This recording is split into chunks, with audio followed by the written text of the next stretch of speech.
Hello and welcome to Work in Progress, Conversations with Creators. I'm your host, Logan Royce Beitman. Today on the program, we have Dr. Julia Smith, who's a film historian who is working on a really exciting project called Birth of the Acid Western, about the origin of the so-called acid Western that began here in New Mexico. It's a really exciting interview, and I hope you enjoy. If you enjoy our podcast, please like and subscribe and consider becoming a digital subscriber to the Albuquerque Journal to help us bring you more content like this. You can find this episode and all of our podcasts on the Albuquerque Journal website, abqjournal.com, as well as YouTube, iTunes, and Spotify. See the show notes for a discount code on a digital subscription. Thank you for supporting the Albuquerque Journal, New Mexico's leading news. Hello, Julia. Hello, Logan. Welcome. I'm so glad that you could join us here. Thank you for inviting me. And so this is Work in Progress. We talk about what people are working on, and you're working on a really interesting documentary. So tell us about it. Well, this documentary is titled Birth of the Acid Western, and it's inspired by the first independent film ever made in New Mexico, from within New Mexico, called The Devil's Mistress. It was made by a NMSU professor in the 1960s. It premiered in 1965. And when I found out about this film and watched it, I kind of was thinking like, oh, this kind of seems like an acid Western. And that took me down this rabbit hole around that genre, but also in conjunction with Orville Wanzer's larger project of creating a film culture in Las Cruces, starting a film school, teaching film studies at NMSU in the early 60s, starting a campus film society and playing movies from the Museum of Modern Art to 200-seat rooms of the community and students. And so I was just really fascinated by the film culture that he had created in this really small agricultural town in the 60s. It had just barely become NMSU. I think it was called like New Mexico College of Agriculture before that. So yeah, and you teach at NMSU. And I did. I'm no longer a professor there. Not now, but you when you discovered the archive, right? Right. So yes. Tell us about that. Yeah. So I had been teaching a film as literature class in the English department, much like Orville Wanzer's film as art class that he started in the English department there. I don't know. I'm not good at math, but in the late 50s. And the head archivist of the Rio Grande Historical Collections at the Branson Library, Dennis Daly, is really, he's just a wonderful asset to NMSU because he kind of right away wanted to get me involved in this archive, and somehow he knew I was maybe the right person to dig into this thing and get obsessed. And at the time, I was adjuncting, so I was only teaching a couple courses. Mm-hmm. So I had a lot of time to dig into this thing. I started digitizing these films, and I actually, right after I had seen the film, it turns out he was still alive. A lot of people are like, oh, I think he's dead. You know, people didn't even know if he was alive, but he was in hospice. And I met him just a couple weeks before he died after I'd watched the film. I was also teaching, that next semester I was teaching history of cinema in the Creative Media Institute at New Mexico State University, which is like the film school there. Yeah.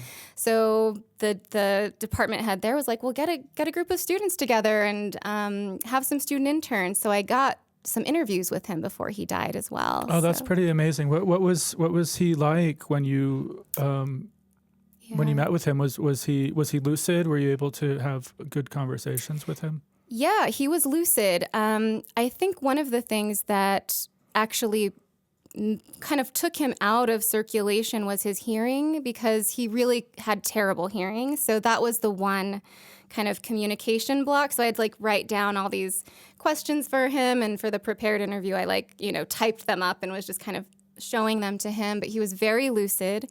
He had a really great memory. But when I brought up The Devil's Mistress, it was funny because he was kind of like, I haven't thought about that thing in 50 years, forever. And right. I don't know. I think he kind of felt like it was just this blip, and I'm like, this is this incredible movie, and it's so wild that it happened here. And I don't know how he felt about it. I think he probably was happy, but in some ways he had done so much more art in his life that, those projects were probably nearer and dearer to him. Sure, but I imagine, if his films had kind of been forgotten and until you sort of rescued them from this archive, they would have been forgotten. I would imagine if I were him, I would be happy to think, oh, at least, finally people do kind of care about what I made, I hope that was the case. It was almost one of those weird things where it's like a higher power feeling of like, I found this archive of this work that he had even said there was all these films. I don't know whatever happened to them. Like he didn't even know they were in an archive. Yeah. So it was almost like I feel like he kind of transferred something onto me, and it was like, now this is my story. Yeah. But so tell us about The Devil's Mistress, and maybe we'll back up and just, for those that don't know, what is an acid Western? Yes. An acid Western is a subgenre of the revisionist Western, which is a type of Western that is revising the previous histories that the traditional Westerns tell. So they're a little darker, they're a little more good and evil is a little more nebulous. You might think of like the spaghetti Westerns being in that revisionist Western style, or like High Noon. And then a subgenre of the revisionist Western is the acid Western, which is very connected with the 1960s counterculture. And it's not so much about taking, hallucinogenics. It's actually more about a lack of care for maybe things like time and space. There might be an element of surrealism.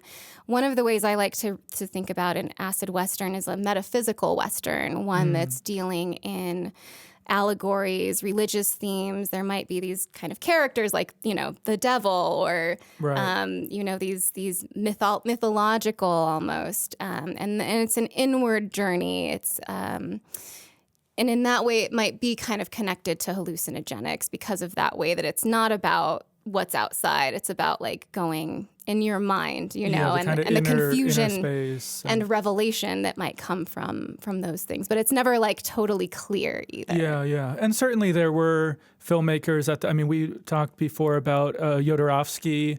He certainly did his share of hallucinogens, and some of his films would be considered acid Westerns.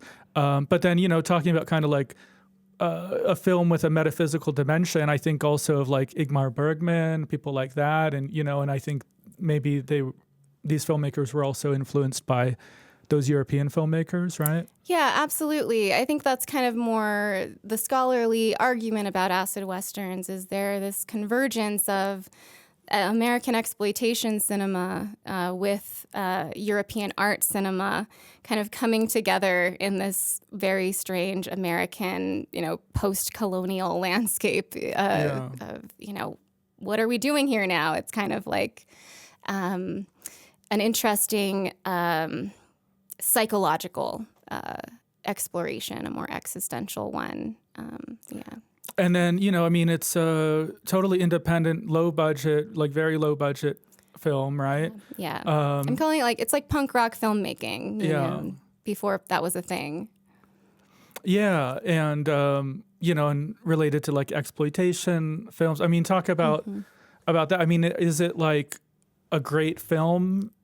Is it kind of campy? I haven't seen it yet. I'm going to get to see it tonight. Yes. You kind of have to see it almost to experience what it feels like. It really does kind of have that. There's elements of camp in it, in the way that the devil in particular is represented at the end, where it's kind of like, oh yeah, this is just a guy in a cape, and there's a sense in which the film is it's a punishing kind of film. It's one where these questions of ethics and morality around how we treat the other, I think is very much on the table. And, you bring up Ingmar Bergman, and this film is potentially the first rape revenge film other than A Virgin Spring. And unlike A Virgin Spring, the the victim, the woman, is the one who takes the revenge, which I think didn't really happen again until 1978 with I Spit on Your Grave. So in terms of genre, again, like this was very ahead of its time. Yeah, I mean, do you think he was influenced by feminist ideas?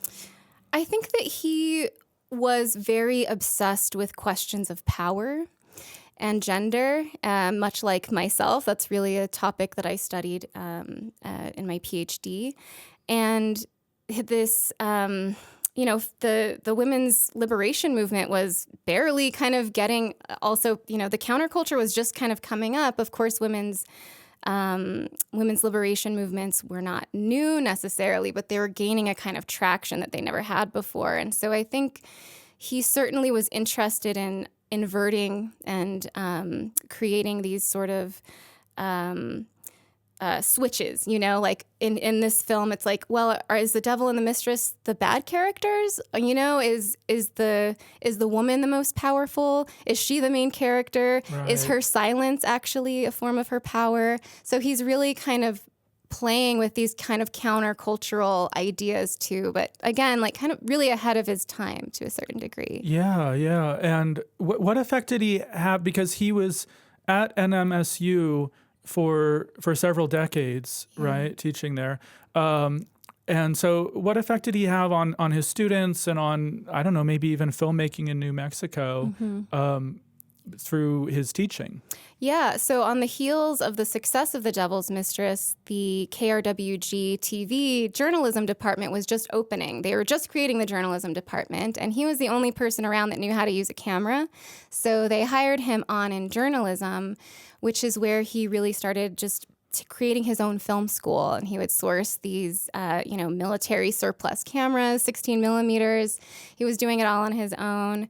And one of the biggest things that came out early on with this documentary and interviewing his former students was just how much of an impact he made on them. They really, some of them I would say go so far as like hero worshipped him, but, all of every person I've talked to that had taken a class with him was like, he was just this person who let the students kind of take their work upon themselves. He gave them the materials, he kind of gave them instructions, and then he's like, I'm just going to be here. And the more that you're here working on the film, the more, it's going to be good, basically. And so all the students were allowed to make like a 10-minute 16 millimeter film. From what I've heard, he was doing a narrative, documentary, and experimental classes.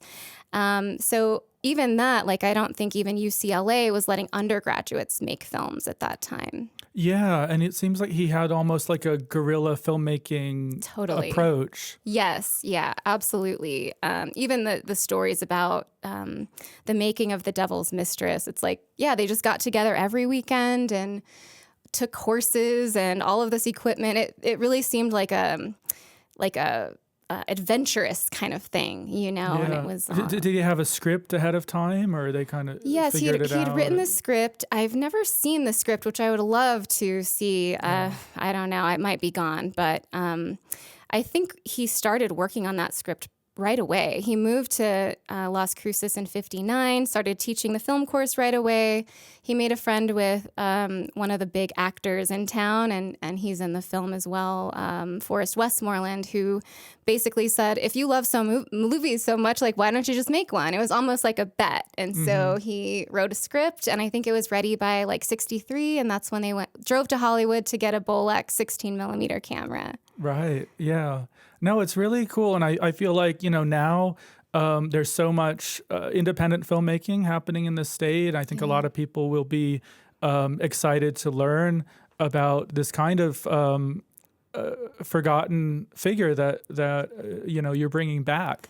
Yeah. Yeah, he's really an unsung artist of the Southwest and New Mexico. I think certainly this sort of, I don't know if I want to stage it as a battle, but, this question of like bringing in Hollywood industry or industry filmmaking versus his idea, which was like, we're going to make this film and we're going to make just enough money to make another one and another one and another one. It wasn't about profit or bringing anything in. It was all about, emergent from within. And The Devil's Mistress is fascinating in that way because it's not directly talking about history, but it's clearly playing with that context of the late 1800s in that exact spot of the foothills of the Organ Mountains. Yeah, and like, I mean, you were saying this before, that there were some Westerns that were shot here in the 40s and 50s, but it was kind of Hollywood producers and directors coming in to this area. This was maybe The Devil's Mistress is maybe the first film made by a New Mexican in New Mexico. I think so. And if there were other films being made, they certainly were like personal films. They weren't aspirational in terms of like, let's get this out to the theaters and, in the world.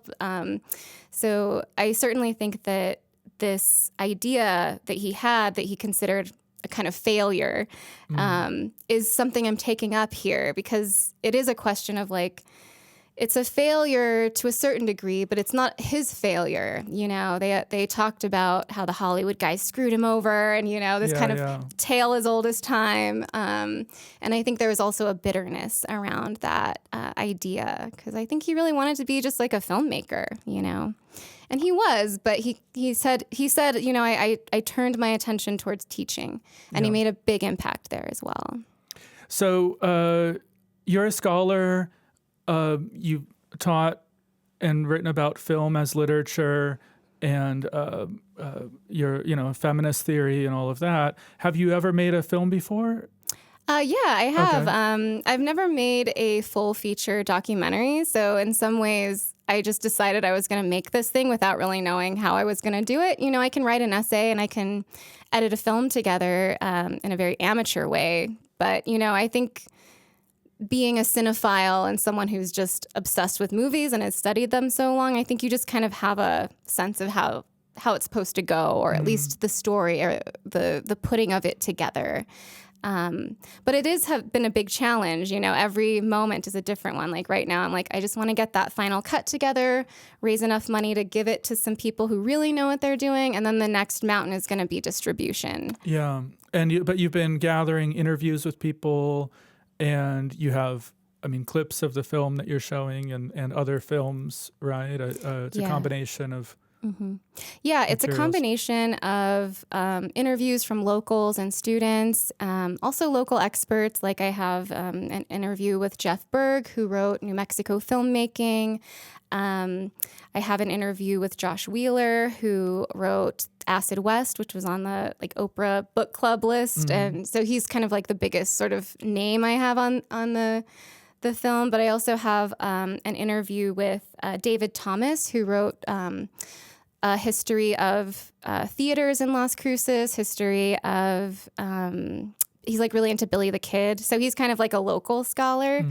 The last part of the film, I think I have enough to just finish it, but I'm also, open to the idea that maybe some of the interviews could be reshot because the sound is bad or the image is bad. And a lot of it I was doing on my own in this very guerrilla way. And so it's someone will lend me lav mics, but I mess up and didn't actually turn them on right, And so I have this beautiful image, but then the sound is terrible, you know? So there's a lot of stuff like that. And I also would love to potentially, talk to other acid Western filmmakers, such as Jim Jarmusch. Jodorowsky is still with us. I would love to have an opportunity to even talk to him about the ideas that I'm working with and what he might think of that in relation to his film too. That would be fantastic. Yeah. What's been the most challenging thing about putting this documentary together? I think just kind of getting people to move for me in some ways, the archive at NMSU, there's more restrictions there in terms of what you can do. But this other archive that had less restrictions, it was a local archive where I was digitizing the work. They only worked in the morning. So, it's just stuff like that where it's I'm having to really bend in a lot of ways, and the opportunities I have to work, I have to really go hard. And so I think that's kind of part of it, just the organizing and the people work and all of that distracts me from just figuring out the film and working on the film. So even the fundraising, and I love all of it in some ways, but I'm just like learning new skills all the time. So yeah, you're kind of doing it all. Yeah. Kind of like, I'm just going to do this thing. And then like, I don't really know how I'm going to do it, but just of. And but one of the things that I would say that the challenge is met equally by support and people who, like you, who are like, I'm interested in this story, or I want to, help with the archive, or students who are willing to work, even though they weren't getting paid. Course credit is, great, but there's a lot of volunteer work that has gone into it. So that's been kind of, I guess, the biggest challenge. And the other one is just editing, I have a lot of bad luck, I think, with like the export is happening and then like the whole thing is lost. So I have a lot of like PTSD from like just working on the digital part of it, or like organizing the files and like all of that's like, I'm really bad at stuff like that. So I have like really good skills in some ways, and then I'm like really bad at very simple things. But you have some people helping you with some of that, I guess. I do. And the more I kind of start making it visible, the more people kind of come out of the woodwork and be like, hey, I know how to do this thing. Let me know, And we can probably put up a link if you have a website or something, if people want to get in touch with you to donate to help you finish the documentary. Yes. acidwesterndoc.com. Okay, acidwesterndoc.com. Well, great. Is there anything else that you want to say about any of this before Can I announce the screenings? Go ahead. Yeah. Well, I'm doing a tour of screenings right now at historical theaters across New Mexico. I started at the Silco Theater. I'm screening at the Guild today, and then I'll be doing another one at the Jean Cocteau Theater. And, I think another part of that is just highlighting the amount of historical theaters in our state. There's actually something like 13 still running. And I think that's really special, too, about our film culture. So I hope in this process is also like, these theaters are so important, and we need to support them as well. Yeah, absolutely. The Jean Cocteau screening is on May 2nd. That's a Friday. And it's going to be really cool. So I hope a lot of people come. Yeah, and you'll be there introducing. Yes, I'll be there. I'll be running the program. I'll do an introduction. I'll screen the trailer to the documentary. And actually, one of the original cast members will be there, Teddy Gregory. Oh, so great. He'll be in the audience for a Q&A as well. And he's also been kind enough to lend me the original poster from 1965. And so I'll be taking that with me as well. Oh, very cool. So he was in The Devil's Mistress, and he'll be there at the screening. Yes, he's the last surviving of the Cowboys, and he has been a great supporter as well on the film. Fantastic. Yeah, well, it's very exciting, and thank you again for being here. Thanks so much, Logan.